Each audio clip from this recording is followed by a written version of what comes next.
Buenas tardes. Hoy nos acompañan el diputado Jorge Candini por el Partido Nacional, el diputado Iván Posada por el Partido Independiente y el diputado suplente Gonzalo Martínez por Asamblea Popular, además de compañeros acá. Sean bienvenidos. Tiene la palabra la secretaria general de ADEMO Montevideo, maestra Daisy Iglesias. Gracias, Iris. Bueno, en primer lugar agradecerles la presencia, son siempre bienvenidos en esta casa y la idea del día de hoy era convocar a todos los sectores parlamentarios me corro porque acopla, con representación parlamentaria para poder iniciar un debate sobre rendición de cuentas, en el entendido de que el día 29 hay una asamblea de nuestro sindicato y también deseamos llevar a esa asamblea insumos que nos permitan un debate más a fondo y además no deseamos llegar a junio en un territorio donde el sindicato de maestros nada haya hablado ni debatido sobre el tema rendición de cuentas, porque luego allí reacciona todo el mundo, se sorprende la ciudadanía y parece siempre que empezáramos desde cero en el momento mismo de la rendición. Como temas que yo ya les planteo desde ADEMO, ADEMO ha priorizado por su secretariado, y lo va a poner a consideración el día miércoles en su asamblea, dentro de la enorme cantidad de puntos que tiene la plataforma de magisterio, que es enorme. Si la empiezo a detallar me llevan 10 minutos. Ha priorizado en primer lugar, que es lo que va a considerar nuestro gremio, el aumento para todos, aumento salarial para docentes y no docentes, aplicando el porcentaje de cambio de grado, que es lo que nos permite el no achatamiento de la pirámide escalafonaria y lo que hace viable la carrera docente. En segundo lugar, entre las situaciones excepcionales, ha priorizado la regulación de los auxiliares de servicio que hoy están contratados por comisiones de fomento escolar. Bueno, esto es un mecanismo perverso que muchos de ustedes conocen y conocen muy bien. Se trata de la ausencia de auxiliares, todos estamos detrás, todos los que supervisamos escuelas estamos detrás de conseguir uno más para tal lugar, que hay uno solo. Hay escuelas rurales sin ninguno, Nosotros somos montevideanos, pero sabemos la realidad de las escuelas rurales. Una escuela rural donde una directora llevaba un año cocinando sola y limpiando sola, porque estaba sola en la escuela.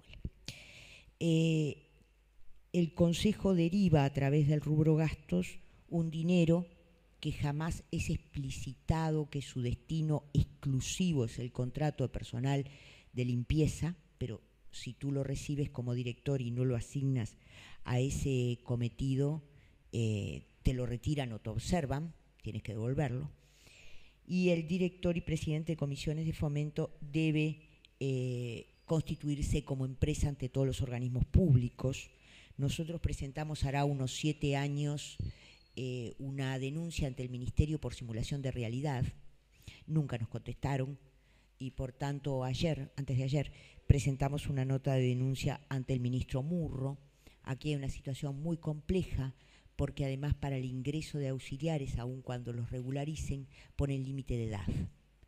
Y nosotros estamos pidiendo que todo aquel que haya trabajado por comisiones de fomento, independientemente del límite de edad, sea regularizado, no solo por la razón salarial y de derechos laborales de los compañeros, que este mes se atrasaron y los directores tuvieron que sacar plata al bolsillo para pagar, en algunos casos, el boleto de ómnibus, en otros casos el sueldo para evitar las multas. No es la primera vez que se retrasan, pero consideramos que el director de escuela y el presidente de comisión de fomento no son empresarios. Así que ese es un punto destacado en nuestra priorización, que es muy breve nuestra priorización. Salario, regularización de auxiliares de servicio contratados por comisión de fomento. Después pedimos que ningún director gane menos que un maestro del último grado, porque tenemos situaciones en las cuales es más conveniente tener un cargo. Buenas tardes. el diputado Pozzi. Encantada. Mucho gusto. Tome asiento, por favor. Bienvenido a nuestra casa. Le estaba planteando a los diputados las priorizaciones del secretariado de ADEMU Montevideo que van a ser puestas a consideración en la Asamblea del 29 de cara a rendición de cuentas. La primera de ellas, el aumento global con la escala correspondiente por grados para docentes y no docentes. La segunda de ellas, la regularización de auxiliares de servicio contratados por Comisión de Fomento. La tercera, el salario de maestros directores que están ganando menos que maestros de séptimo grado, por lo cual les conviene más tener 2 empleos que tener a cargo esa compleja y abrumadora tarea que es la dirección de escuelas. Y luego estamos pidiendo cargos de auxiliares, porque no alcanza con la regularización, y estamos pidiendo cargos de maestros porque se ha ampliado la cobertura de 3 años sin una creación efectiva de cargos. Pero no queremos dejar pasar la oportunidad que tenemos a 4 de los partidos con representación parlamentaria aquí, sin dejar de señalarles que hemos vivido en forma abrumadora, realmente algo que es paralizante, han sido los errores de liquidación. No son de este año, no son del año pasado. Bien, para darles un ejemplo, las elecciones municipales se pagaron con 1 año y medio de retraso. La integración de mesas. Para darles otro ejemplo, salas del 2015, diciembre, estaban sin pagar a junio del 2016. Aún hoy se deben tribunales de concurso del año 2016. Bueno, esto es un problema muy complejo, diputado, porque nosotros estamos por traer a pedir una entrevista con el programa de primaria, no con ningún consejero y no con ningún jerarca, con el programa, porque todo está vinculado al programa. Si se cierra la ventana y no se puede abrir, entonces nadie da la orden de que se abra. Si el programa cierra, cuando era a mano, lápiz, papel y maquinita común, usted tenía tiempo hasta el 10 para ingresar la gente para que cobraran el mes siguiente. Ahora, como está el programa, es al 6. Entonces decíamos, bueno, si es por ir para atrás, lo decíamos en broma en la mesa de FUN, vamos a pedir volver a la piedra tallada, a ver si se logra. Tuvimos un anuncio un poco delicado de la presidenta de primaria, que no hemos ido a preguntar si se había solucionado, que todo aquel maestro que comenzara a trabajar el 6 de marzo seguramente no cobrara sus saberes a comienzo de abril. Hubiera que pedir una complementaria. Pero el programa nos ha hecho otros daños. Nos alteró la antigüedad y los grados. Y por suerte se advirtió el problema y se pudo hablar con el Consejo. Y tuvimos que rehacer muchas cosas nuevamente. Y no era un error ni de funcionarios ni de inspectores, porque era la copia de lo que aparecía en una pantalla. Así que nosotros estamos problematizados con el programa. Y también estamos... Sí, con él o con los programas. Esta es nuestra realidad, nuestro interés es hablar en vistas al futuro, pero yo aprovecho como integrante de este grupo, supongo que de intercambio, a plantearles un tema que a mí me preocupa mucho. No es un planteo de mi sindicato, pero lo voy a plantear simplemente como integrante de este grupo que está presente. Algo que yo personalmente califico como la devaluación de las investiduras públicas o de los organismos públicos. Si usted hace 2 años le decía a alguien que venían diputados de todos los partidos políticos a iniciar un debate de rendición de cuentas, aquí se llenaba. Hoy usted anuncia que viene un diputado, que viene un senador, no importa, o aún que viene una autoridad de la enseñanza, y los asistentes somos los que estamos. De este tema, que es muy duro, tiene que ver con, supongo que con los desencantos y los descréditos. Y yo aprovecho a decir que fue un enorme descrédito para nosotros el año 2015. No solo por una razón de dolor, porque a nadie escapa cuál puede ser la sintonía de afinidades de la mayoría de nuestro gremio. A nadie escapa eso. Se vivió algo muy doloroso, pero mucho más doloroso fue que se votaran dineros para salario y que el Parlamento votara que si no se firmaba un convenio extra Parlamento, ese dinero se destinaba a otros destinos. Todo eso va siendo como una gota permanente de agua que muchos esperamos revertir. Por tanto, también en nuestros planteos del secretariado de ADEMU está el cuestionamiento a las cláusulas de paz en los convenios. Para algunos de nosotros deberían ser cláusulas de doble vía. Debería haber compromisos de los dos lados. Si yo me comprometo a algo, usted comprométase a que en enero no me aumentan las tarifas, porque si no yo tengo un problema. Me pone el UTE premia en diciembre y me aumenta en enero. Mi salario decrece.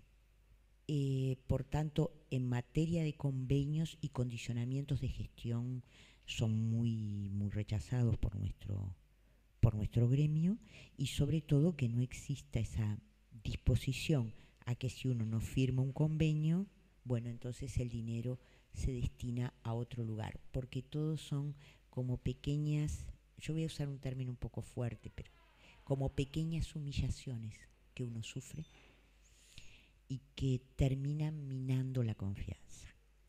Aprovecho a decir también que en lo personal creo que nos asiste el personal y de algunos compañeros presentes el pleno derecho a pedir aumento, porque todos escuchamos al señor presidente de la República, que sabe de economía, sabe de la situación del país, y nos dijo en una locución para los 3 millones de habitantes de este país que la economía estaba dando buenos números. Por tanto, yo voy a reivindicar la palabra del señor presidente. Y hoy nos han dicho que el Producto Bruto Interno ha crecido en medio de una constelación latinoamericana donde esas realidades no son tan así. Por tanto, nos sentimos avalados a pedir un aumento y en nuestro caso veremos qué dice la Asamblea, pero nos resulta que el 3,56 es un poco. Si yo hice un cálculo, los maestros han recibido desde el año 2005 a la fecha aproximadamente 1.000 y pico de pesos anuales de aumento. Es poco. Sí, es poco. Es poco. Y como la economía está bien, los indicadores dan bien, nosotros vamos a pedir incremento salarial y solución a los problemas más graves. No es porque seamos economicistas. Por eso nos interesa también oírlos a ustedes, porque nosotros no creemos que en la educación todo sea cuestión de plata. No creemos que hay otros aspectos que son muy importantes, pero también creemos que es una cuestión de plata. No la excluimos y queremos oírlos a ustedes en el análisis de la proyección económica hacia rendición de cuentas, y también queremos oírlos a ustedes en relación con la educación. Y les aclaro a todos los presentes que esto va a ser grabado, si alguno de ustedes por favor tiene objeción nos lo plantea, y que seguramente a través de las redes y sobre todo de las redes nuestras llegue a nivel nacional y lo escuchen muchos más maestros que los que están presentes hoy, superando seguramente el número de 2.000, porque es más o menos lo que tenemos como entradas en las grabaciones que ponemos de charlas u otras actividades. Habiéndoles explicado nuestro posicionamiento, planteándole la duda política que me asiste en relación con el país, como ciudadana y como maestra, creo pertinente darles la palabra a ustedes y ustedes nos dirán quién desea comenzar. Nosotros teníamos pensado, diputado, porque no tenemos otro criterio, que sea por un orden de votación. Por tanto, si el partido mayoritario quiere hacer uso de la palabra en primer lugar, nosotros se la concedemos, y si no, ustedes dispondrán como a ustedes les parezca mejor. el diputado Pozzi, porque no estaba cuando se presentó, Frente Amplio. Bueno, muchas gracias, compañeros. Yo realmente también soy de los que estoy preocupado por la baja participación de la gente en la política. Todos deberíamos estar preocupados por eso. Nosotros los que estamos en la política y los que no están en la política. Cada vez que la gente se aleja de la política, hay alguien que ocupa el lugar y bueno, y hace valer lo que piensa en el lugar que ocupa, y los que no están simplemente no se escuchan y por lo tanto no puede saber lo que piensan. Ese es un problema que a todos nos preocupa, que a todo el sistema político seguramente le genera un pensamiento negativo. Pienso también que de casi todas las organizaciones, el movimiento sindical también tiene sus problemas, los tuvo y los tiene aún hoy con el desarrollo que está teniendo para convocar gente. No digo a las grandes movilizaciones con paro, pero sí digo a las que son las asambleas de sus sindicatos. Y eso lo viví yo, que vengo de ese paro desde hace más de 25, 26 años de dirigente sindical de la bebida, y no era los que movíamos poco. Y hoy, sin embargo, el gremio mío tiene, hablando con mis compañeros, tiene ese mismo problema.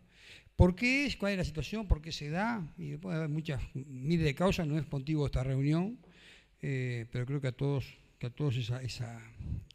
que estamos acá en este panel es una cosa que nos preocupa. Evidentemente el mundo cambió, la forma de ver la vida y la política de la gente cambió, la forma de participar de la gente cambió, las prioridades de la gente cambió. Para mucha gente había cosas que hace 10 o 15 años atrás eran preocupantes que hoy no lo son. Pueden ser que haya aparecido otras preocupaciones diferentes que no las llevan a movilizarse, por ejemplo, o que están encontrándole la vuelta de expresarse por otros lados. Pero bueno, la verdad es tan amplio como todas las ideas, como todo lo que podamos hablar acá. Pero bueno, la crisis de la participación de la gente en la política, es muy probable que una reunión de esta hace unos años atrás en este mismo gremio ocupara hasta la calle. Es muy probable. Pero bueno, la realidad es que hoy no es así. Y eso, contra esa realidad, no se puede, o tratamos de transformarla, o entendemos que capaz que la gente quiere ver las cosas de otra manera y de otro ángulo, y utiliza otros mecanismos y utiliza otras cosas para hacerse sentir, para expresarse, que también son válidas y que también juegan hoy en el mundo nuestro un papel absolutamente relevante. Entonces, bueno, sobre eso también puede pasar que sea el mensaje que los políticos damos al país, y por eso la gente no le interesa o piensa que somos todos lo mismo. Hay un grado de emparejamiento que yo rechazo desde la sociedad hacia los políticos, en el sentido son todos iguales. En algunos casos son todos corruptos, en algunos casos ninguno trabaja, que yo creo que es el mismo emparejamiento que se hace cuando se dice todos los maestros son iguales, ninguno quiere trabajar, o cuando se dice todos los médicos son exactamente lo mismo, te matan y no pagan por eso. Y yo creo que esos emparejamientos, esas globalizaciones que se hacen en cada una de las profesiones que están instaladas en la sociedad, son injustas, primero que nada, y no reflejan la realidad, en absoluto. Y yo creo que también la sociedad tiene que hacerse cargo de eso, porque en Uruguay sobre todo es muy común escuchar cosas de esas, muy común, y las redes sociales son terribles en materia de eso, pero además no solo en las redes sociales, en cualquier lugar suceden estas cosas, y son cuestiones que yo creo que la sociedad debe de alguna manera revelarse y ponerlas en claro. Yo cuando alguien dice son todos los políticos iguales, son todos corruptos, le digo, bueno, vení, somos todos corruptos, sí, bueno, denunciame. Vamos a la comisaría y me denunciás si tenés prueba de que yo soy corrupto. Y ahí se acaban todos, porque se acaban todos los tauras en esas cuestiones. Ya no hay más que, bueno, pero no es así. Bueno, ¿y cómo es? Entonces no es así. Entonces vamos a poner los tantos, como cuando dicen todos los doctores matan gente. Bueno, si vos conocés que todos los doctores, agarrá uno y denuncialo. Porque si están matando gente, denuncialo. Entonces esas generalizaciones para mí son terriblemente dañinas, terriblemente perniciosas, y no lo hacen bien, y además no reflejan la realidad de lo que pasa. Porque este país se construyó con política, y hablo del palo de la política, se construyó con política, todo lo que estamos acá seguramente hicimos política de un ángulo u otro, desde que somos muy jóvenes, cada cual en su lugar, y todo lo grandioso que es este país se construyó con política, con la política de Blanco y Colorado en su momento, con la política de Frente Amplio cuando estuvo, y con la política que han aportado otros partidos que no han estado en el gobierno, pero que han aportado ideas. Y tenemos un país maravilloso, no tenemos una porquería. Con sus problemas, con sus dificultades, con un montón de cosas, pero un país maravilloso, comparado con otros países que hay que ver cómo están, y que a veces han partido de una base mucho mejor que la nuestra. Y un país donde la gente, si quiere reivindicar cosas, las reivindica, y donde tiene oídos en la política para reivindicar, y tiene gente que las represente para hacer llevar sus inquietudes adelante. A veces con más éxito y a veces con menos éxito, pero eso siempre ha sido así, desde la época de los fundadores de este país hasta ahora. Entonces yo reivindico el valor de la política, primero que nada. La participación será una cuestión que podemos hacer un seminario para hablar de eso, de por qué la gente participa o no participa, y yo digo que tenemos un país muy bueno, y un país que no lo construimos al Frente Amplio solo, que lo construyeron otros mucho antes que nosotros, que nos han dejado fijas sus ideas hasta el día de hoy, que han construido cosas que perduran hasta el día de hoy, y que yo creo que el Frente Amplio llegó, bueno, para intentar mejorar todo eso, y creo que algo hemos aportado en este granito de arena, que es la construcción de una cuestión que no termina ni empieza en el momento que nosotros estamos, que va a seguir después que nos muéramos, como siguió después que murieron los grandes prohombres de antes, y que nosotros estamos trabajando y haciéndolo, tratando de hacerlo lo mejor posible para los que vienen atrás nuestros, que son los hijos nuestros y los nietos nuestros. Que bueno, que también tendrán su papel en la historia y que hay que ver cómo lo llevan adelante. En cuanto a las reivindicaciones que los maestros tienen y los dolores que tienen, yo me comí el decreto de esencialidad y no estaba de acuerdo con el decreto de esencialidad.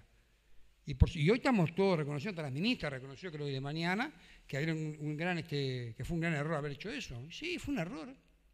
Convertimos lo que capaz que no era tan grave en una cosa muy grave. Fue un error absoluto, total. Bueno, también de los errores se aprende. También de los errores se sale a veces con más conocimientos que antes. A mí personalmente me pasó. Para saber qué son las cosas que no hay que hacer en momentos de ese tipo. Y yo creo que, bueno, que metimos la pata hasta el cuadril en ese lugar. Ahora, esto no quita que en materia de recursos para la enseñanza también hemos aportado algo en los últimos 10 o 12 años que llamamos gobierno. No es lo mismo ahora que hace unos años atrás. Algo ha mejorado. Poquito, capaz.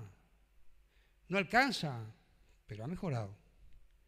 Y yo creo que eso también tenemos que ponerlo en la cuenta. ¿Que tiene que mejorar más? Por supuesto que tiene que mejorar más. ¿Que en eso estamos todos? Por supuesto que en eso estamos todos. Pero cuando ustedes me invitaban hoy a este debate con mis colegas de la Cámara, con los cuales además me llevo con todo muy bien, hablaban de rendición de cuentas y lo que va a ser la educación pública.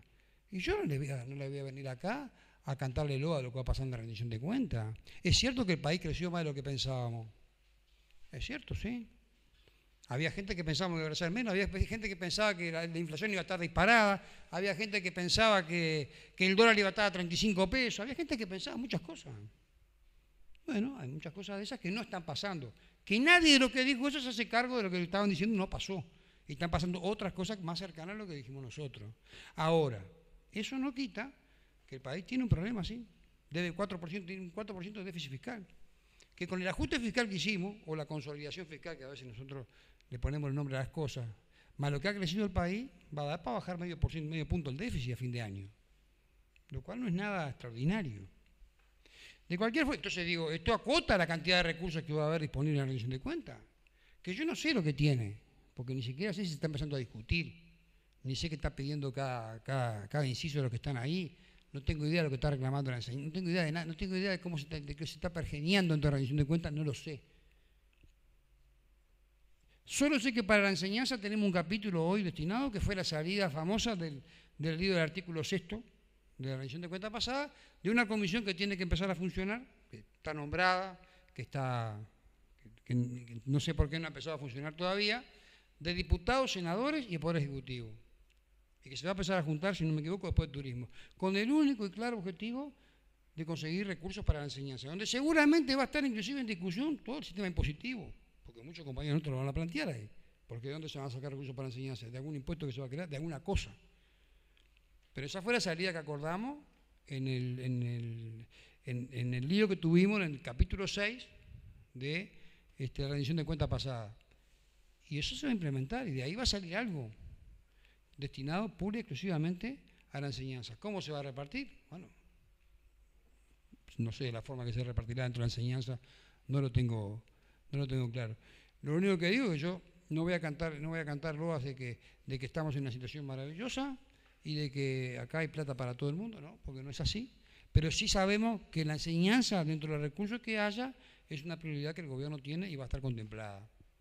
En principio, pueden venir cosas en la rendición de cuentas, no lo sé porque eso no forma parte de lo que hoy está disponible como menú para nosotros, pero sí que hay una comisión que está buscando recursos, que se va a reunir para empezar a buscar recursos para aplicarle exclusivamente a la enseñanza. Y es una comisión bastante amplia, de compañeros que dieron una batalla formidable por los recursos para la enseñanza el año pasado, una batalla interna, formidable por los recursos para la enseñanza en la rendición de cuentas pasada. Y eso, compañeros, es lo que yo hoy por hoy puedo decirles, más allá de cosas que puedan después surgir como preguntas o a lo largo del intercambio que vamos a tener con los colegas de la Cámara. Así que, gracias, Daisy. Gracias a ti.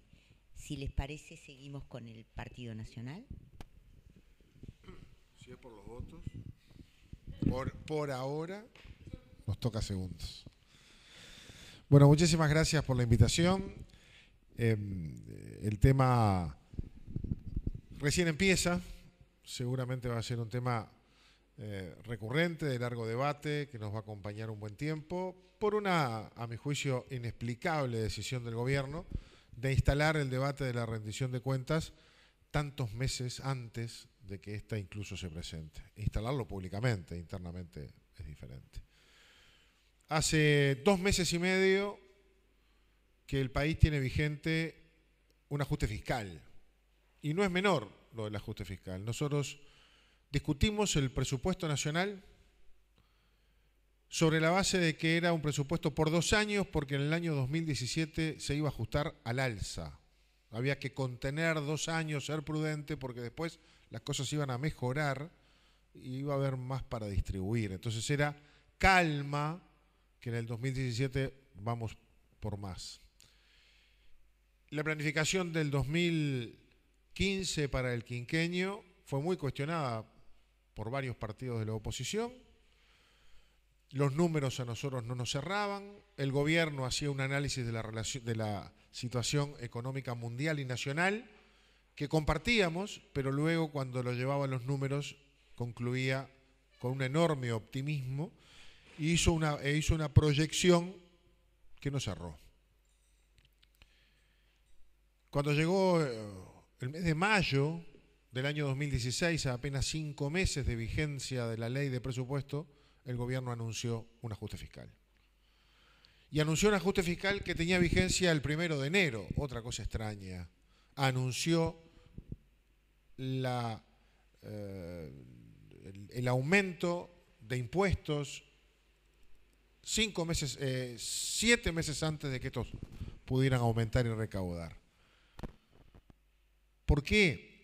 Bueno, sin duda porque Uruguay tenía que hacer los deberes con los organismos internacionales. En ese momento, en mayo del 2016, estaban trabajando en Uruguay las calificadoras de riesgo, calificando el grado de riesgo de nuestra deuda, que es lo que hacen las calificadoras de riesgo, y evaluando el grado inversor. Y Uruguay, el gobierno buscó que la conclusión de las calificadoras fuera: Uruguay está mal, pero está haciendo los deberes. Hay una distorsión importante en su economía. Las variables fundamentales que se toman, como inflación, dólar, déficit fiscal, crecimiento de la economía, etcétera, están mal, pero se están tomando medidas. Y entonces en mayo ya se instaló ese tema. ¿Qué subieron? Fue un ajuste fiscal que tuvo un componente de aumento de ingresos y de rebaja de gastos. Mucho más aumento de ingresos que de rebaja de gastos, ¿sí? El aumento de ingresos vino por la parte de hacer crecer los ingresos por el aumento del IRPF, es decir, el impuesto al trabajo, del IAS, el impuesto a los jubilados, y por el impuesto a la renta, incorporando incluso nuevas formas de recaudar ese impuesto, básicamente incorporando sectores que no lo pagaban, chicos. pero también vino una postergación de algunos gastos que estaban aprobados en el presupuesto. Ese fue la corrección por el lado del gasto. Fue cortar algunos gastos postergándolos. Y quedó muy claro que la postergación no existía. No era los dejamos para después y después los damos. No, era esos incrementos, esta era la palabra, ¿verdad? Eran los incrementos previstos para el año 2017, se iban a dar en el 2018. No es que se postergaban para el 2018. No es que los 10 que iba a dar ahora los dejo para después. Este año no están. Y ese era el otro componente. Apenas 2 meses y medio después de que empezó a regir ese ajuste fiscal que tenía por objeto controlar, es decir, mejorar las cuentas públicas, controlar parte del déficit. Hace 2 meses y medio que rige, estamos hoy en un nuevo debate presupuestal.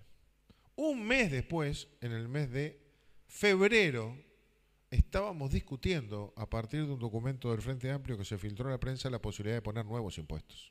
O sea, hacía un mes que teníamos un aumento de impuestos y estábamos discutiendo qué otros impuestos se podían aumentar para incrementar algunos gastos para el siguiente periodo presupuestal. ¿Dónde estamos hoy? Hoy estamos en un ciclo económico complejo, porque es verdad que Uruguay creció un poquito más de lo previsto, creció un 1,5, el 1,5 está un poquito por debajo de nuestro promedio histórico.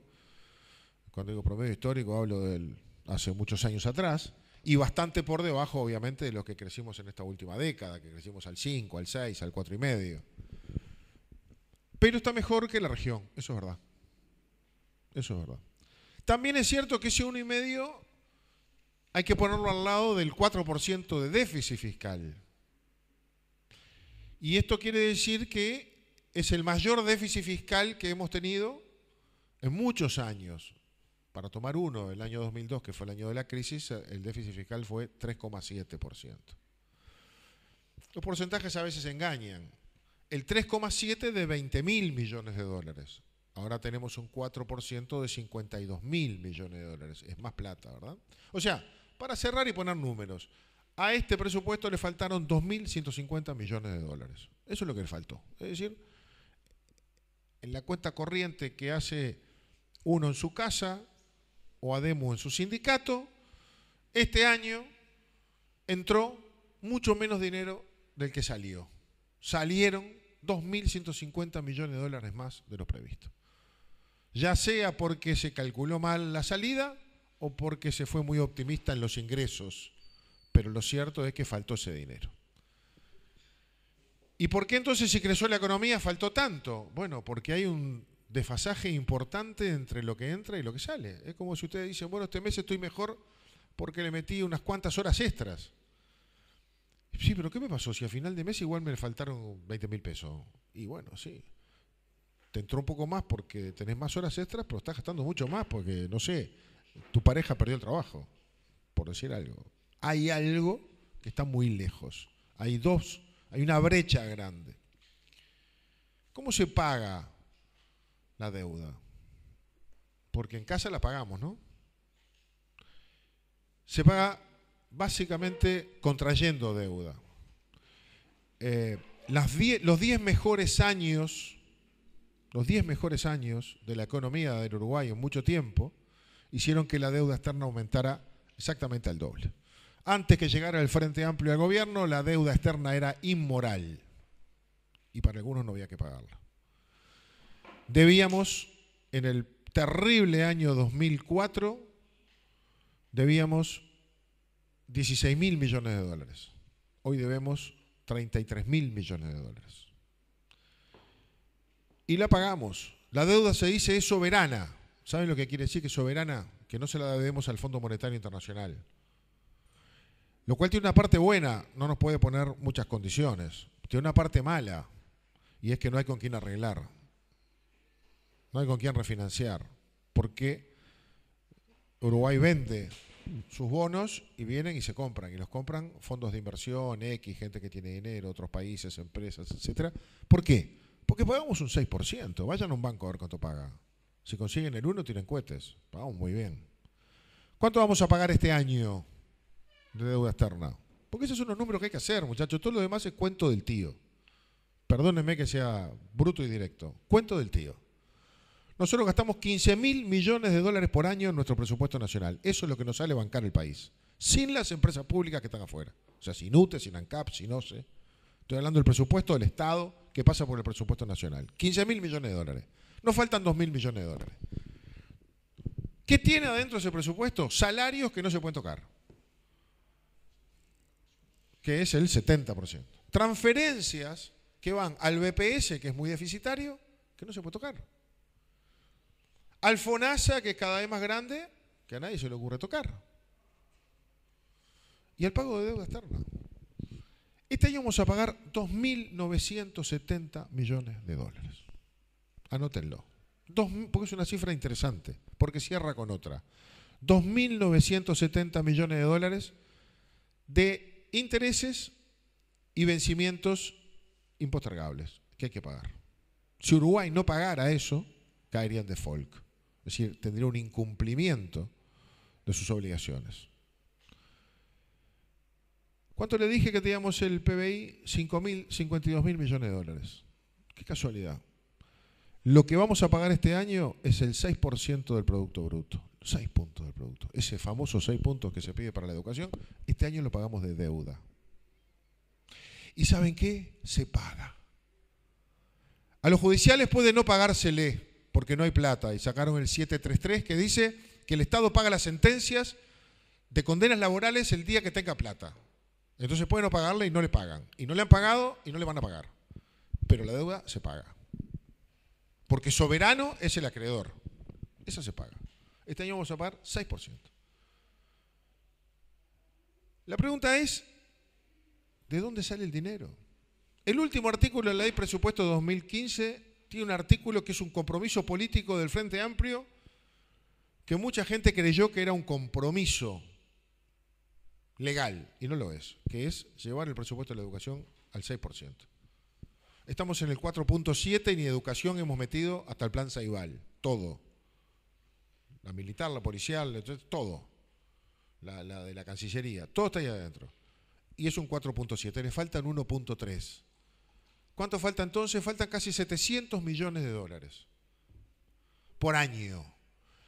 Anda el gobierno con una bolsita chismosa recorriendo el mundo a ver si consigue 1.000 millones de dólares para hacer las vías para que venga UPM. Esos son 1.000 por una vez. Estos son 700 corrientes. Se ponen en el presupuesto para cada año. O sea, yo creo que la verdad es que estamos muy lejos.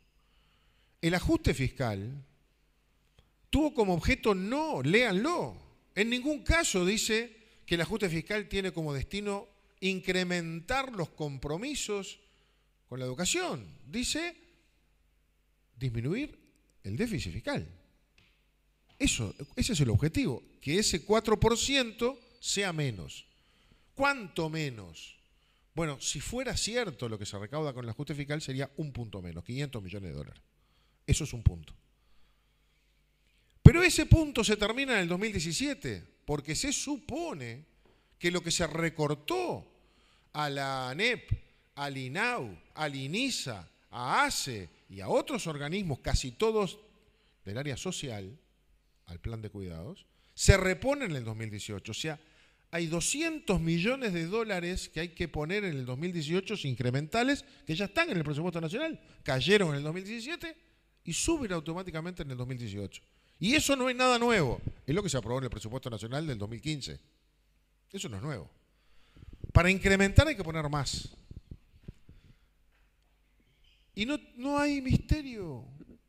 La economía tiene sus reglas, como las de una casa. O se agrandan los ingresos o se achican los gastos.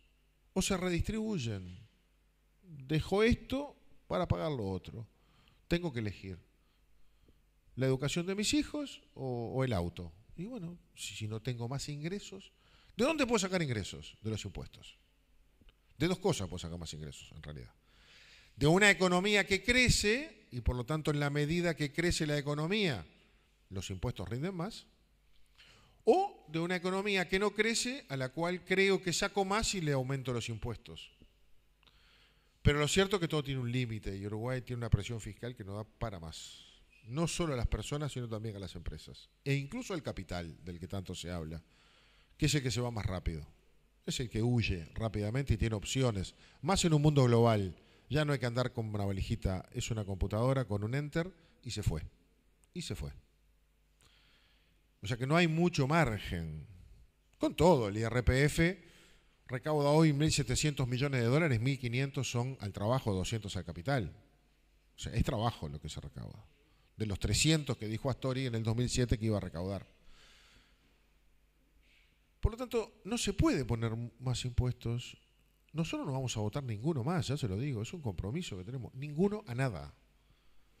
A nada. O sea que por ahí, yo creo que por ahí el presupuesto no tiene mayorías. El Frente puede hacer el ejercicio que quiera de financiar lo que quiera con nuevos impuestos, que yo no comprometo el voto de nadie más que el de mi partido, pero me animo a decir que no hay ánimo en el Parlamento Nacional para constituir mayorías sobre la base de el aumento de la carga tributaria. No hay dónde ponerla. Por lo tanto, o el gobierno piensa en un crecimiento de la economía en serio, o el gobierno piensa en redistribuir sus gastos para cumplir algunos compromisos. Y no tiene mucho más opciones. Y tiene que ponerse a pensar qué hace con la deuda. Este año vamos a pagar 2.970 millones de dólares de deuda. ¿Sabe cómo lo vamos a pagar? Contrayendo deuda. Nos vamos a endeudar para pagar la deuda. No hay vuelta. Y esa relación de producto y deuda es cada vez más insana. Recuerdo cuando Astori le dijo al Parlamento: debe cuidarse de no pasar la relación entre deuda y producto del 40%. Estábamos en el 38%. En el ajuste del 2016 se dijo que al final del periodo íbamos a llegar al 43%. Lo dijo Astori, está en los papeles. Este año vamos a terminar en 45% ya. Si Uruguay va a tener a finales de este año otra vez a las calificadoras mirando estas variables. Y si Uruguay pierde grado inversor, tiene problemas agregados. Va a pagar su deuda mucho más cara porque los intereses se transforman en más caros y muchos que tienen fondos en Uruguay se tienen que ir obligatoriamente porque los fondos de pensión no pueden invertir en países que no tienen grado inversor, se van. Es decir que el margen se le acabó. ¿Qué puede mejorar en Uruguay? Que la derecha, la famosa y tan vituperada derecha que gobierna en Brasil, en Argentina, saquen a esos países adelante. Tuvimos una fenomenal temporada. Sí, fue una temporada porque en la Argentina Macri cambió las condiciones y los dejó venir.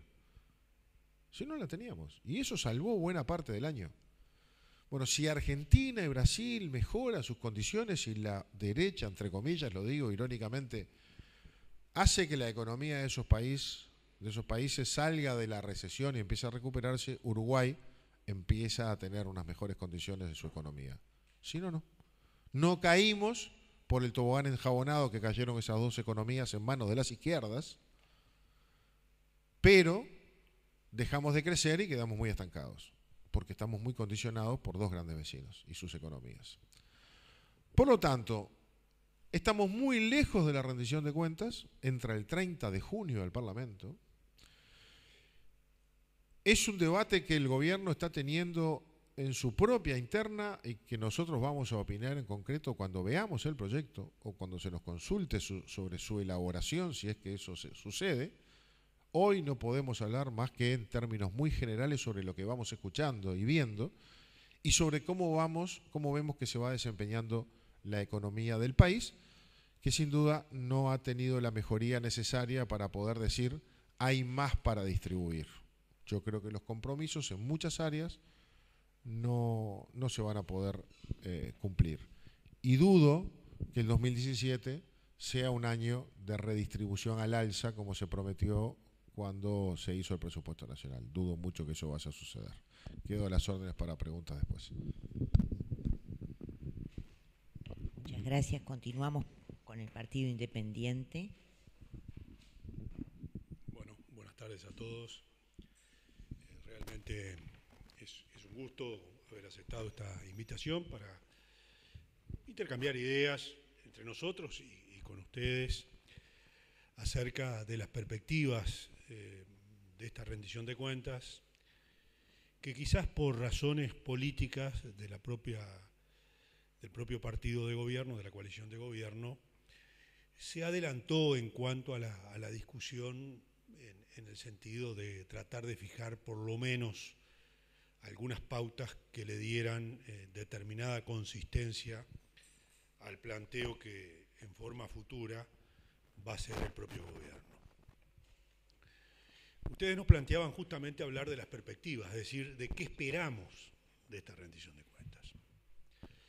Bueno, para decirlo claramente, nosotros tenemos una situación desde el punto de vista económico del país compleja. El país cerró por tercer año consecutivo con un déficit fiscal superior al 3%. En 2014 había cerrado con un déficit fiscal del orden del 3,5%, pero el propio Astori, en la reunión en la que convocó a los partidos políticos de oposición, cuando nos explicó, nos hizo una primera visión de lo que era la propuesta de la ley de presupuesto, nos decía que en forma estructural, es decir, si se hacían los ajustes que correspondían, en realidad el déficit estructural del año 2014 había sido ya de un 4%. Volvió a tener un déficit de ese mismo orden en el 2015 y un déficit del 4% en el 2016. Me importa que de alguna manera decodifiquemos lo que significa tener un déficit fiscal de esa entidad. Jorge decía bien, 4 puntos en términos del producto de déficit significan en el orden de los 2.000 millones de dólares. En un producto interno bruto del orden de 55.000 millones de dólares, eso, pesos más, pesos menos, para hablar en cifras gruesas, estamos hablando de 2.000 millones de dólares, un poco más en realidad. Pero hablemos de 2.000 millones de dólares. 2.000 millones de dólares, ese 4% del Producto Interno Bruto, significa ni más ni menos, para ponerlo en términos de lo que se financia con el gasto del Estado, el presupuesto anual de la ANEP más la Universidad de la República junta. El presupuesto de la ANEP más la Universidad de la República son 3,9 del producto. O sea que estamos hablando de cifras equivalentes, que hay que mirarlo en términos de una realidad. Ese déficit no es que significa que cada año que tenemos ese déficit, el país tiene que endeudarse para solventar el mismo, porque la única forma de pagar ese déficit es con endeudamiento público. Un endeudamiento público que yo digo ha sido, particularmente en los años de crecimiento, en realidad Uruguay, después de la crisis, quedó con un nivel de endeudamiento neto, y me parece que es más importante que hablar de endeudamiento bruto es hablar de endeudamiento neto, porque el endeudamiento neto lo que compara es el nivel de deuda restado los activos que tiene el país con el Producto Interno Bruto. Es decir, por decirlo de alguna manera, la deuda menos el dinero que tiene el Banco Central entre títulos y entre sus propias disponibilidades. Y es una manera de ponerlo en términos comparativos mejor. Uruguay terminó el año 2014 con un endeudamiento neto, con una deuda neta en relación al producto de un tercio, un 33,33% aproximadamente. Obviamente que en la medida que este déficit ha sido sostenido, cada año nos hemos ido endeudando por una cifra del orden de 2.000 millones de dólares, aproximadamente. Con lo cual, hoy por hoy, el déficit, la deuda neta en relación al producto, para mí está un poco por debajo de lo que dice Jorge, está en el orden del 40%. Ese es lo que para mí termina aproximadamente el año 2016. Pero esto nos está marcando de alguna manera las perspectivas.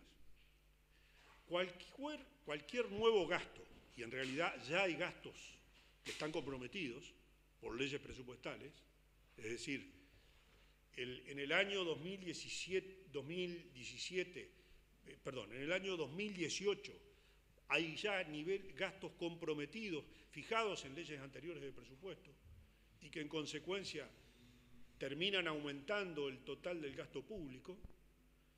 O sea que vamos ya, frente al desfinanciamiento actual, a tener que hacernos cargo, o en definitiva el gobierno central va a tener que hacerse cargo de financiar eso que está comprometido ya por ley, en materia de distintos gastos. Algunos tienen relación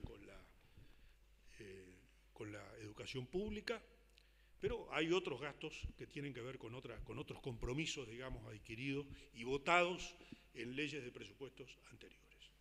Particularmente hay un gasto que ha ido en aumento, que es el gasto que refiere al FONASA.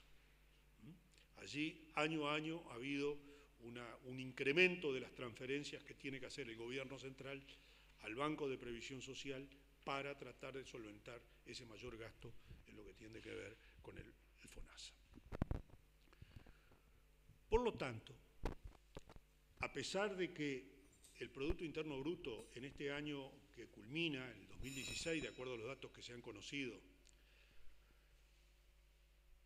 supuso un incremento del 1,5%, la proyección del gobierno era de 1,5% para el año 2016, igualmente la situación sigue siendo un crecimiento muy por debajo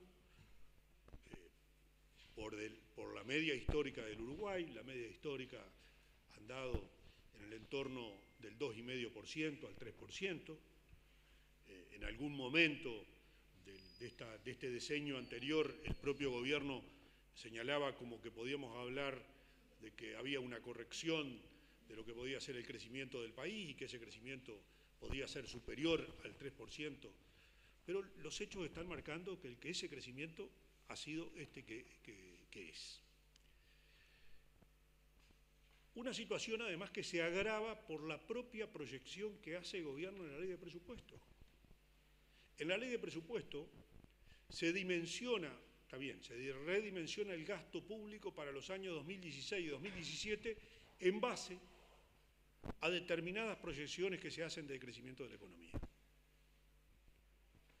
6 meses después, porque hay que decirlo así, 6 meses después de haber aprobado la ley de presupuesto sobre la base de un crecimiento de la economía entre el periodo 2015 y 2019 de un 14,6%, teníamos ya arriba de la mesa una discusión respecto a realizar un ajuste fiscal, porque resulta que las proyecciones que había planteado el gobierno de 14,6% de crecimiento de la economía entre los años 2015 y 2019 no se iba a verificar. O sea, que 6 meses después de haber aprobado la ley de presupuesto, estábamos pensando cómo financiar ese mayor gasto público que se había incorporado para los años 2016 y 2017 y que no tenía financiamiento porque en realidad no tenía soporte en el crecimiento de la economía del país. Y se nos plantea una redefinición de lo que serían esas proyecciones económicas. De 14,6 entre el periodo 2015 y 2019 pasamos a tener un crecimiento de la economía proyectado de un 7,7. Y la diferencia para el quinquenio, del 2015 al 2019, el quinquenio. Eso significa que el resto, para tratar de nuevamente nivelar el nivel y financiar el nivel de gasto público, se aprueba ese ajuste fiscal que empezó a regir a partir del 1 de este año, del cual todavía no hemos tenido, y eso supongo que van a ser parte de los comentarios que tendrá que hacer el equipo económico, de cuál es el rendimiento de ese ajuste fiscal. Porque en realidad, si nos atenemos en concreto a lo que fue la propuesta del Poder Ejecutivo, una parte se votó en la ley junto con la rendición de cuentas, pero había algunos otros ahorros que estaban planteados, como por ejemplo, que tenían que ver con este financiamiento, que tenían que ver con la reforma del servicio de retiro militar, que no se aprobó. O sea, que esa es la realidad que tenemos por delante. Si nos atenemos a las declaraciones que ha hecho últimamente el ministro Astori, bueno, ha sido muy cauteloso en dos aspectos. En el aspecto que tiene que ver respecto a cuáles son las posibilidades en términos fiscales, es decir, las posibilidades ciertas de aumento del gasto. En realidad, si el gobierno decide proyectar un incremento del gasto público, lo hace a costa de un mayor endeudamiento. No hay otra posibilidad, es así. Pero ha sido además muy cauteloso en cuanto a señalar de que no hay tampoco margen como para un incremento desde el punto de vista fiscal, aspecto que sin duda ha sido motivo de discusión dentro del Frente Amplio. Por tanto, las perspectivas para esta rendición de cuentas son realmente muy magras. Y las expectativas de crecimiento de la economía uruguaya están, y en esto coincido con algo que decía Gandini, muy en relación con las posibilidades de que una situación crítica que vive Brasil tuvo una caída del producto por 2 años consecutivos del orden del 3,5%, las expectativas, por lo menos de los organismos internacionales, hablan de que en este año 2017 Brasil retomaría una senda de crecimiento, no tendría recesión, ahí se discute si 0,5% o un 1% como porcentaje del crecimiento, pero en todo caso sería un primer año de crecimiento. Y después la situación argentina, que también procesó un ajuste muy importante y que derivó, entre otras cosas, en un encarecimiento del costo de vida en la Argentina, que fue, yo creo, la explicación más importante que tenemos para una temporada turística muy exitosa en nuestro país. En realidad, a los argentinos les era más barato venir a Uruguay que quedarse en la Argentina. Pero todo esto, y esto me parece importante no perderlo de vista, ¿cuál es el contexto que tenemos de la economía? Se están destruyendo puestos de trabajo. El país es un país caro y eso se refleja en términos de competitividad. ¿Quién paga en definitiva eso? Bueno, lo paga de alguna manera la producción nacional, que pierde posibilidades de competencia con otros países. No es un accidente el cierre de Fanapel en Juan Lacase. Es una consecuencia de una realidad. Somos un país caro y eso se paga en términos de competitividad.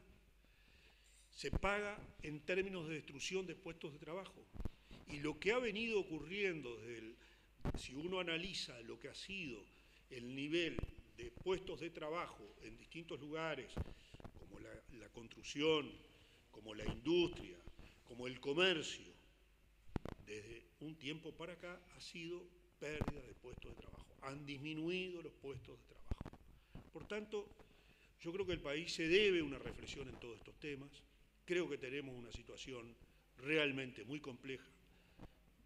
Por supuesto, en lo que al Partido Independiente corresponde, nos hacemos cargo en el sentido de que los sueldos, las remuneraciones a nivel del sector educativo son bajas Hubo una recuperación importante, el gobierno lo dice, eso es cierto, lo que pasa es que el punto de partida que teníamos era muy bajo, y en consecuencia yo no me olvido nunca de una cosa, de un programa en el Canal 10, donde estábamos en el periodo de reintegración democrática, yo era edil en esa época, y le hicieron una entrevista a Platero,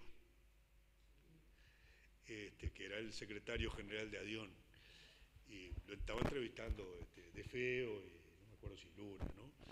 Entonces, Platero dice, mire, dice, vio, le pone una moneda de un peso arriba de la mesa.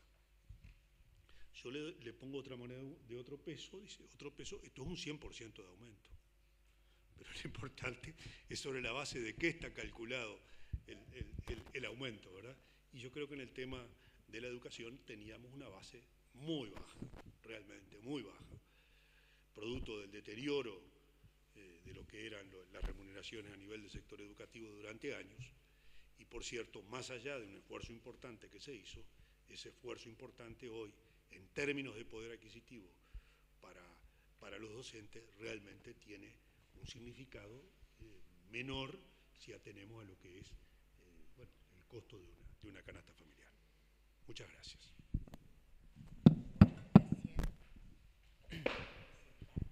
Bueno, yo soy Gonzalo Martínez, soy suplente del diputado Eduardo Rubio por la Unidad Popular. Él con mucho gusto hubiese querido estar acá, pero hoy justamente realizamos nuestro acto aniversario, 46 años, y es uno de los oradores, así que tiene que estar allí presente. Pero de todos modos, a nosotros sin duda que nos parece bien interesante este tipo de actividades, por la primera y fundamental razón, que es que nuestra organización es una organización de trabajadores y que sistemáticamente ha defendido los intereses de la clase trabajadora. Y nuestra bancada ha tenido como prioridad en nuestro trabajo justamente hacer sonar las reivindicaciones del campo popular en las instancias que ocupamos y que podemos dar la batalla política. En ese sentido han sido varias de nuestras propuestas que hemos trabajado con los sindicatos y que la hemos presentado y defendido sin mucho eco, con poco respaldo, pero que bueno, la legitimidad y la necesidad de esos planteos hemos cumplido. Y nosotros, en la invitación que se nos hizo, se planteaba justamente la rendición de cuentas y la educación pública. Y en ese sentido fue que hemos preparado esta intervención. Claramente nosotros tenemos muchas valoraciones con respecto a lo que fue el presupuesto y a lo que fue la rendición de cuentas. Los oradores que recién culminaron planteaban algunos de los aspectos que podemos compartir en relación a que esto ha sido un presupuesto y una rendición de cuentas que apuntaba justamente al recorte presupuestal y principalmente en el gasto social. Y esto no lo decimos nosotros, lo dice el propio gobierno. En esta mesa ha quedado demostrado cómo bajo distintos conceptos, distintas palabras, se han ocultado intenciones políticas, ¿no? Yo recuerdo que en el marco de la rendición de cuentas la discusión era justamente el término abatimiento y las distintas interpretaciones que se hacían al respecto, si era posponer, si era acumular. Y en la Comisión de Presupuesto y Hacienda quedó bien claro, las propias autoridades del Ministerio dijeron, no, acá no se acumula nada, acá lo que va a pasar es que no se va a dar esa partida presupuestal, esos incrementos. Y eso el gobierno lo dejó muy, muy claro, por más de demagogia o discursos que se hagan posteriores. Y también ha quedado muy claro cuál es el camino en relación al endeudamiento y a la generación de recursos. Acá Gandini lo acaba de decir, parecería algo impactante, ¿no? La cifra de 2.900 millones de dólares. Es lo que viene sucediendo hace varios años atrás. Quizás con un par de millones menos, pero ese porcentaje o esa relación de costo político hacia el Uruguay se viene manteniendo hace varios años. Hay que decir que bajo el gobierno del Frente Amplio se triplicó la deuda externa.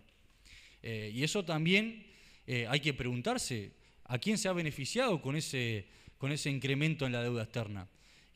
Por algo las maestras siguen peleando por un salario digno. Quiere decir que ese endeudamiento no se ha reflejado en las condiciones materiales de los trabajadores uruguayos, ¿verdad? Entonces alguien sí se benefició. Si el gobierno se tiene que seguir endeudando para hacer frente al gasto social es porque hubo otros que se han beneficiado.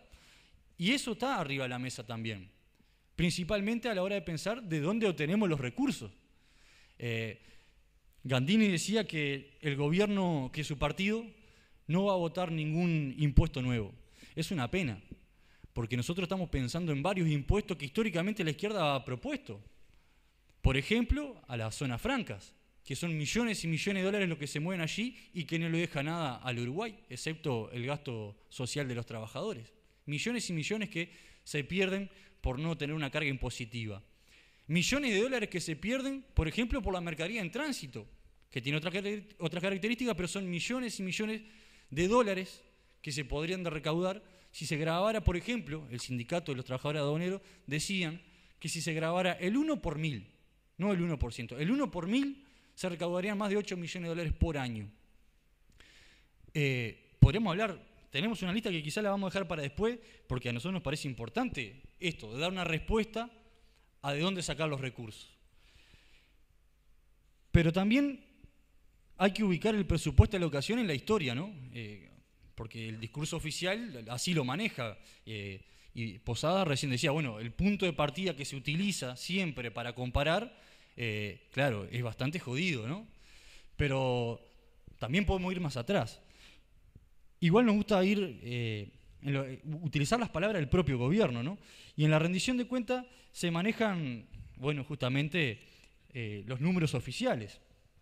Y allí también se apela a una especie de engaño, ¿verdad? Porque cuando se habla del gasto en educación pública, a nosotros, los militantes sociales, a los militantes de izquierda histórico, pensamos una cosa que aparentemente es muy distinta a lo que piensa el gobierno.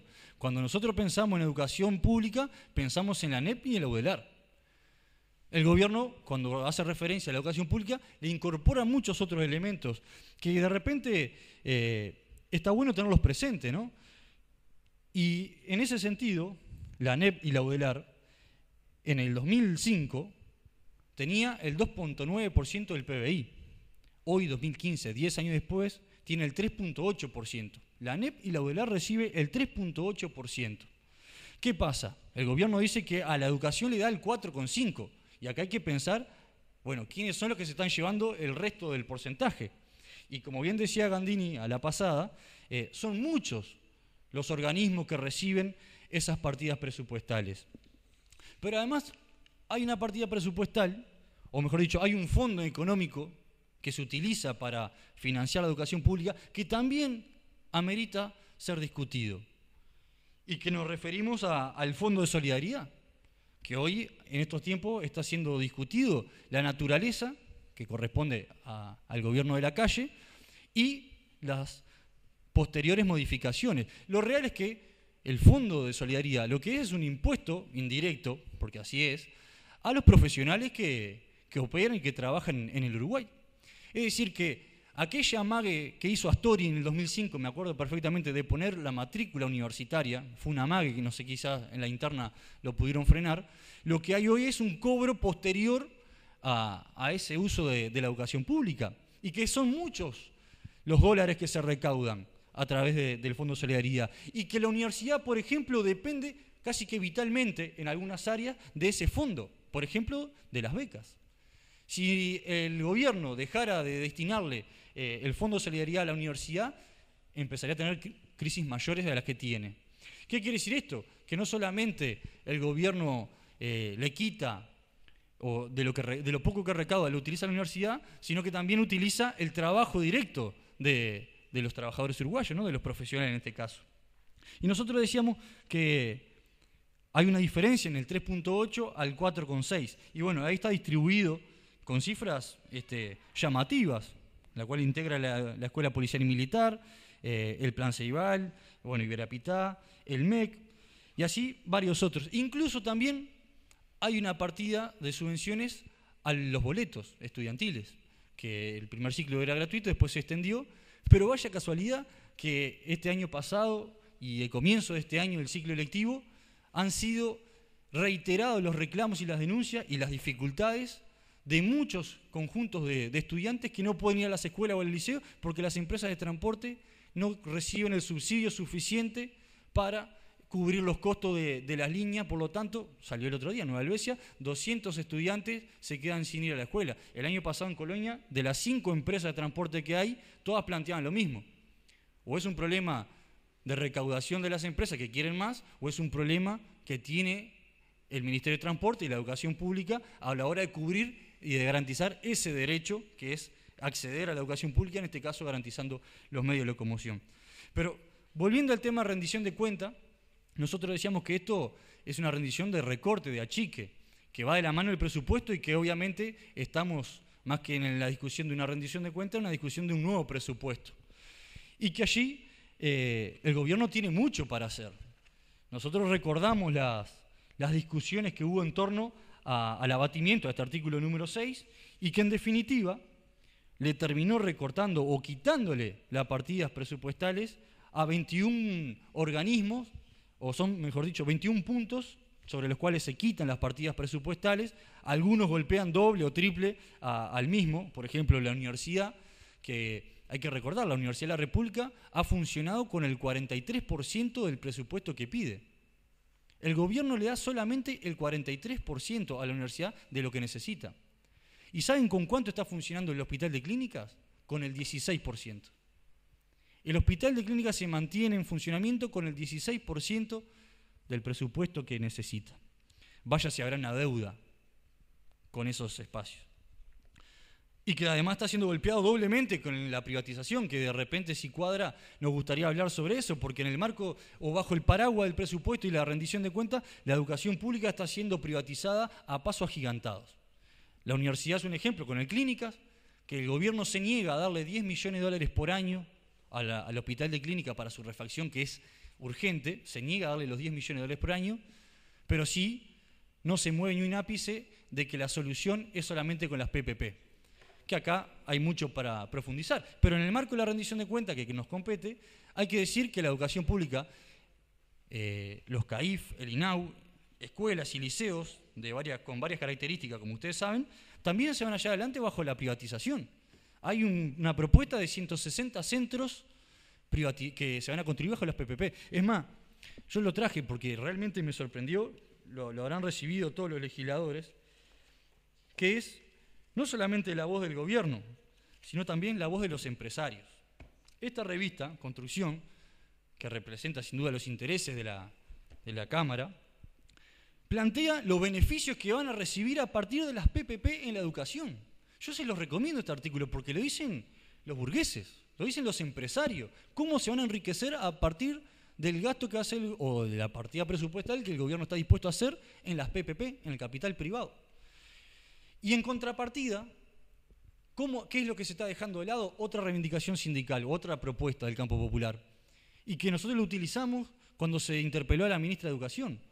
En una de las reuniones que tuvimos con el Sindicato de Arquitectura del Ministerio de Transporte, nos trajo un documento que demostraba cómo el Estado tiene capacidad suficiente para llevar adelante la construcción de los centros educativos que se necesitan. Lo demostró con su práctica concreta en varios centros educativos, pero después nos dijo, tuvimos un problema, que fue Mujica. Se negó a llevar adelante esta propuesta, la de construir los centros educativos bajo los empleados públicos, bajo el Ministerio de Transporte en colaboración con los demás organismos. Entonces acá hay una contraposición de beneficiar al capital privado o utilizar el capital privado para encontrar presuntas soluciones a los problemas y dejar de lado de forma permanente lo público, lo que ya tenemos. Nosotros podríamos hablar muchísimas cosas y todo va de la mano. Y a mí me gustaría colocar un elemento más que es muy significativo. Cuando estuvo Marcarián y el colectivo de la universidad en la comisión, planteaba que, bueno, la universidad está pidiendo 100 millones y siempre le dan un tercio de lo que pide.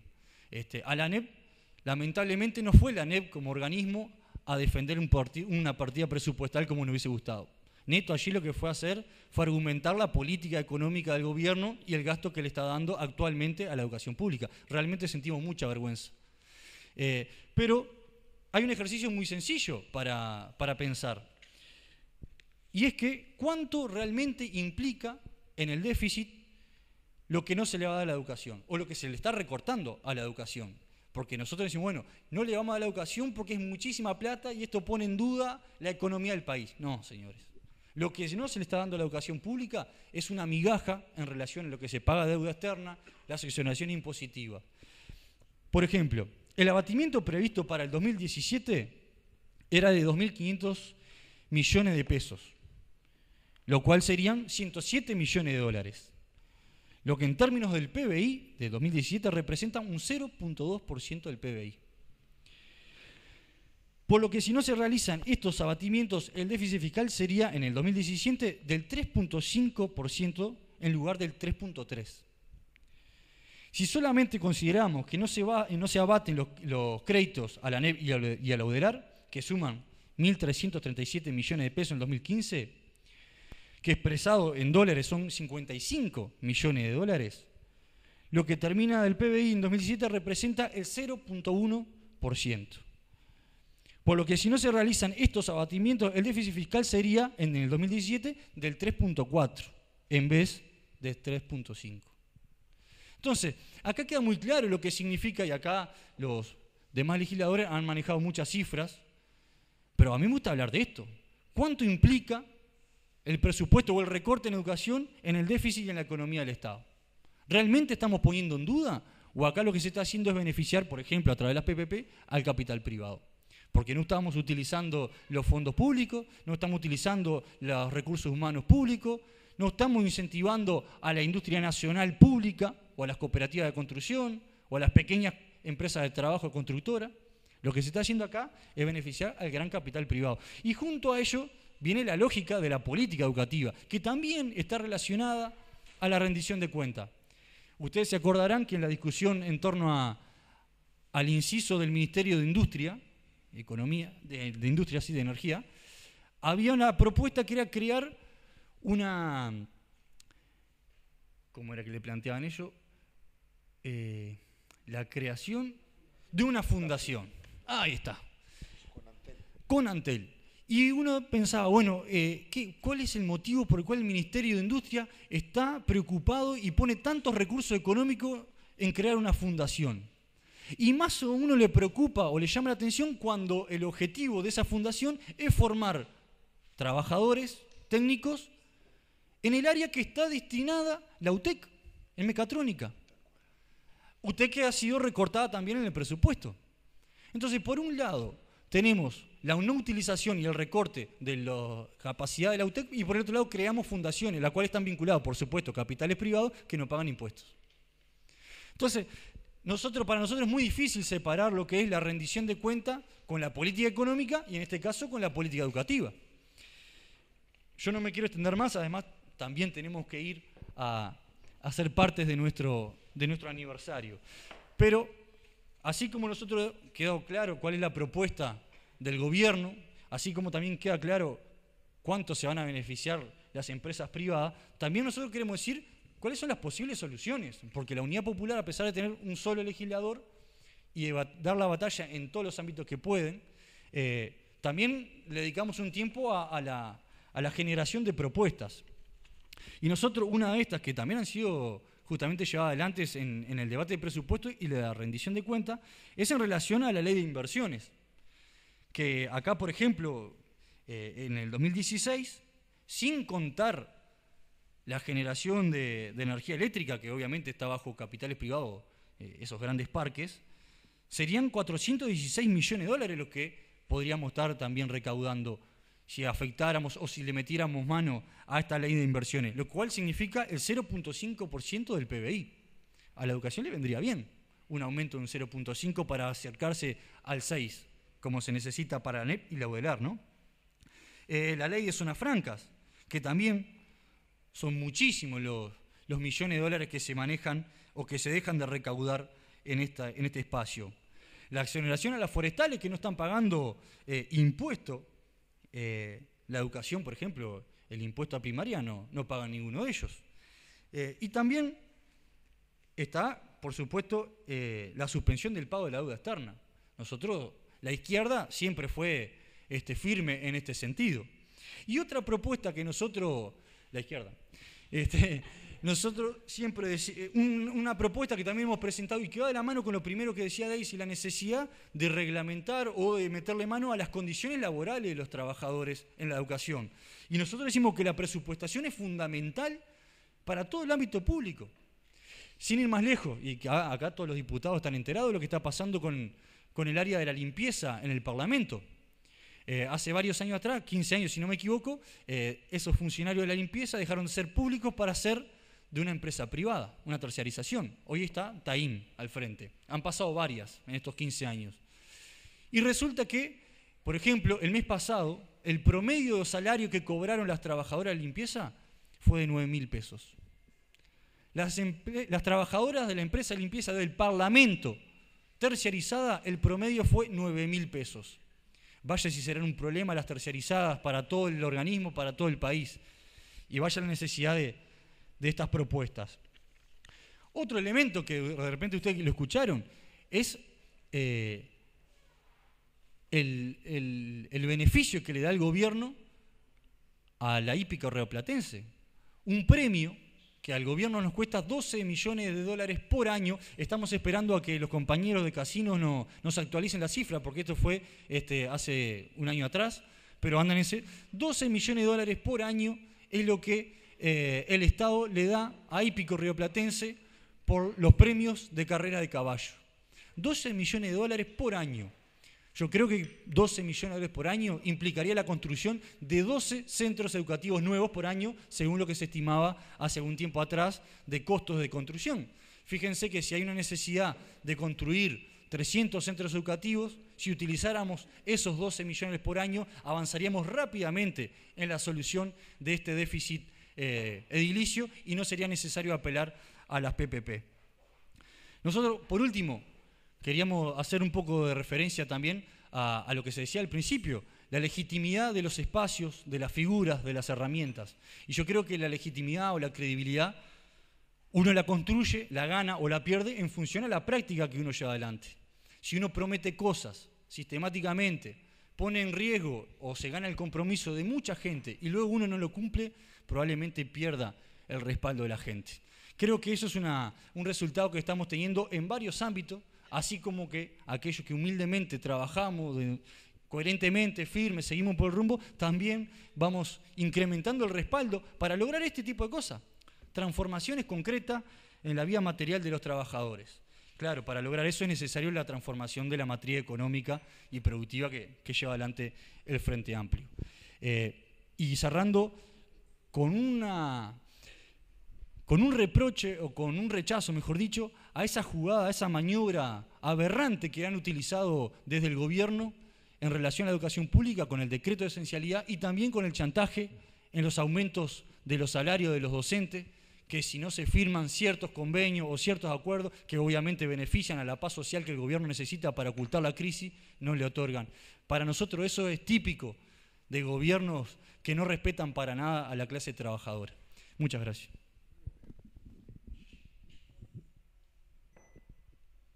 Bueno, habiendo culminado, no sé si quedan preguntas. Está abierto para lo que quieran preguntar.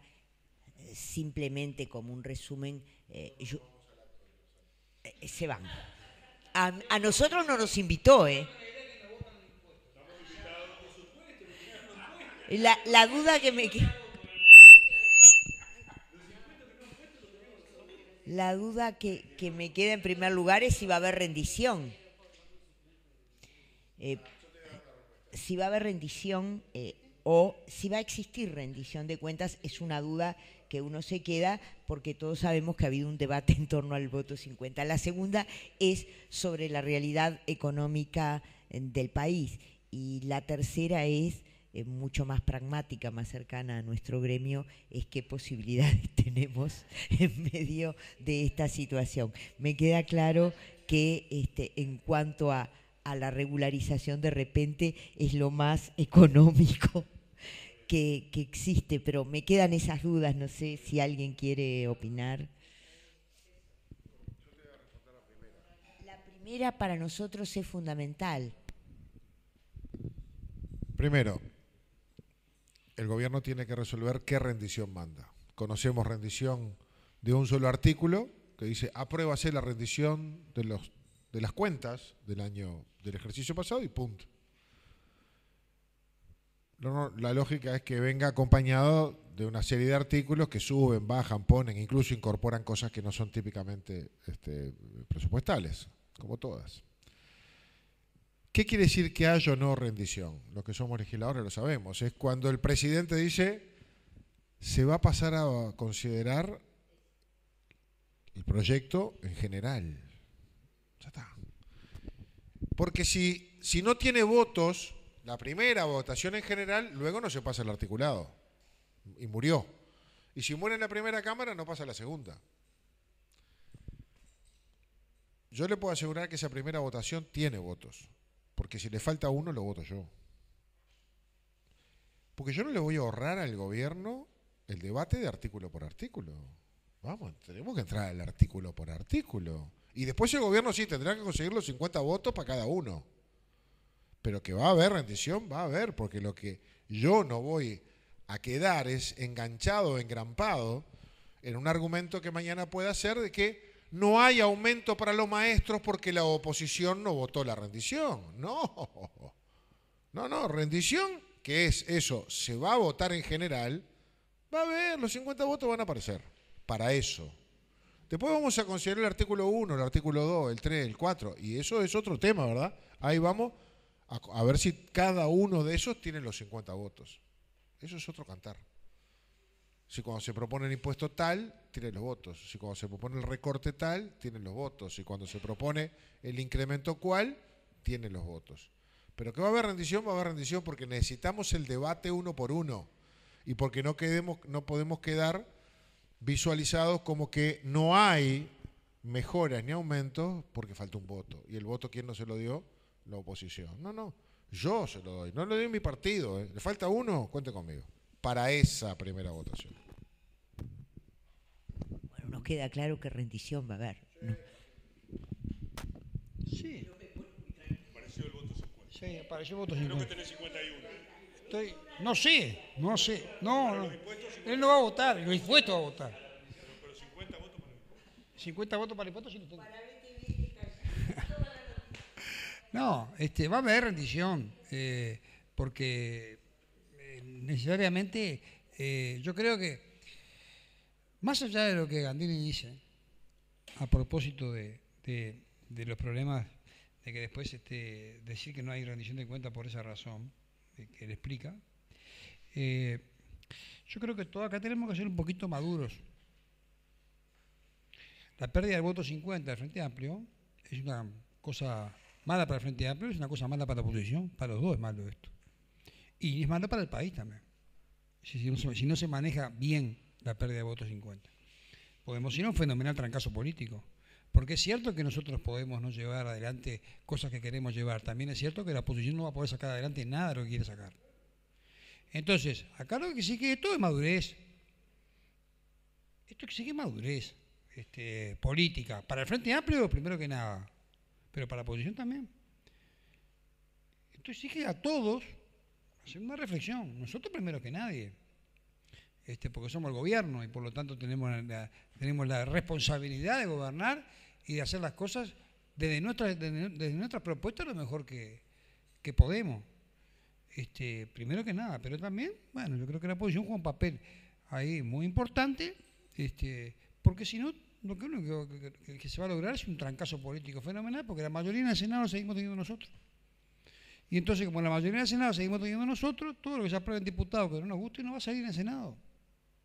Y eso es horrible, pero no para nosotros, que estamos encerrados ahí adentro, para el pueblo. Para el pueblo uruguayo, eso es lo malo que tiene todo esto. Entonces, bueno, eso será cosa del devenir, de lo que va a pasar este año, que nos estrenamos con esto. Nosotros no vamos a mandar una rendición de gasto cero, estoy seguro que no va a venir una rendición de gasto cero, como ha pasado en otros momentos. Creemos que va a venir una rendición que va a tener cosas, nos gustará más, nos gustará menos. Creemos que va a haber una discusión para conseguir recursos para la enseñanza que ya se está empezando por allá en el Parlamento, en el seno de la fuerza política, que veremos qué resultado tiene, que no es una discusión fácil, pero bueno, que veremos qué resultado tiene. Y todo esto y ya termino con esto, procurando seguir mejorando la calidad de vida de todos nosotros. Hoy los trabajadores no están peor que unos años atrás, están mucho mejor que unos años atrás. Yo fui obrero de fábrica y sé perfectamente las cosas como son y cómo las viví desde el año 76 que empecé a trabajar en fábricas.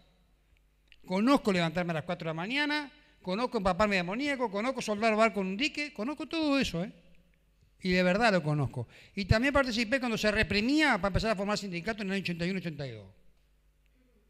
Y conozco la realidad que vivimos, toda de adentro. No estamos peor ahora que antes. Ni cerca está peor ahora que antes. Faltan muchas cosas, eso son dos tantas partes. Y vamos a seguir peleando para que haya más cosas. Todos, nosotros y la oposición, todos nos vamos a poner de acuerdo para que haya más cosas. Ahora, esto no es una catástrofe, y esto no es una crisis, y acá no estamos todos pasando hambre. Eso no es así. Y basta salir ahí a la calle Maldonado para darnos cuenta. Entonces, con esta premisa, bueno, yo creo que sí. Lo que se nos viene acá es una cuestión de tremenda responsabilidad a todo el sistema político. Primero que nada nosotros. Y bueno, veremos. Nos va a enfrentar a la realidad dentro de 2 o 3 meses, a ver si estamos a la altura de las circunstancias o no. Bueno, eso no hay, cuando arranca el partido, ganás o perdés. Y a veces jugás bárbaro y perdés, y a veces es un desastre y ganás y sos campeón del mundo. ¿Qué va a hacer? Pero bueno, ya lo veremos.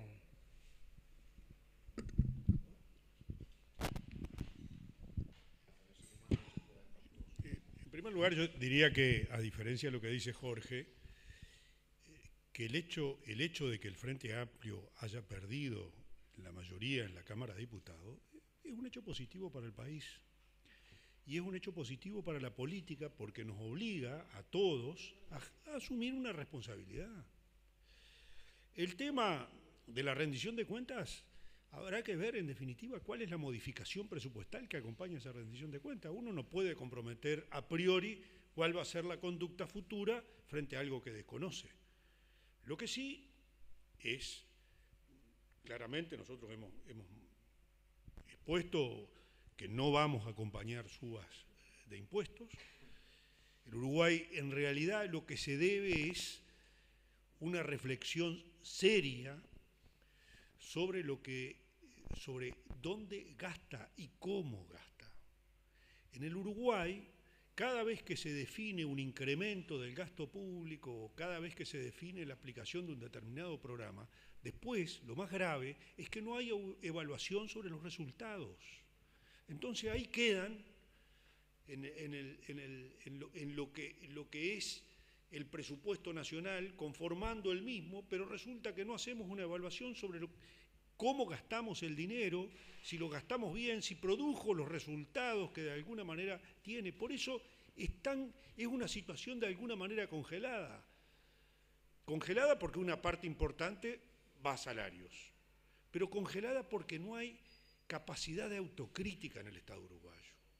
Y eso es un grave problema, un grave problema. No hay redistribución del gasto, no hay una apuesta a la calidad en materia del gasto público, en función de cumplimientos, de objetivos, de metas, en fin.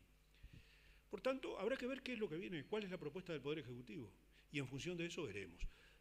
Creo, sí, y esto es un tema que adelanto posición de nuestro partido, en lo que refiere a la regularización de las personas que cumplen tareas de auxiliares en el sector, en la ANEP en general, particularmente en las escuelas. Bueno, eso me parece que lo que sucede es una inmoralidad, para decirlo claramente, porque el Estado está prohijando una forma de remuneración que claramente responsabiliza a los miembros de las comisiones de fomento ante el Banco de Previsión Social. Es una inmoralidad del Estado, realmente. Ese fue un cambio que nosotros lo fustigamos desde el comienzo. Esto se comenzó a prohijar allá por los años, yo creo que fue a partir del 95, por allí, en ese presupuesto, que el Estado como que se retiró, como que si en definitiva no tenía ninguna responsabilidad en cuanto a esas tareas de auxiliares que se desempeñaban particularmente en el sector de la escuela pública. Bueno, me parece que eso es un tema que debiera resumir el Estado su responsabilidad y ojalá que de parte del gobierno también haya un compromiso en ese sentido para tratar de solucionar ese tema, porque me parece que es realmente muy grave. Brevemente. No, en relación, cabe, ¿no?, decir que en relación a la próxima rendición de cuenta que se presente, la Unidad Popular tiene muy claro lo que va a hacer en términos generales. Porque así como decíamos al principio de que este presupuesto fue a 2 años con una tendencia clara al recorte, su reafirmación posterior con la rendición de cuentas, y los discursos o la intervención en las declaraciones de Astori han quedado claro cuáles van a ser las características, la esencia de esta rendición de cuentas, que es la misma que del año pasado.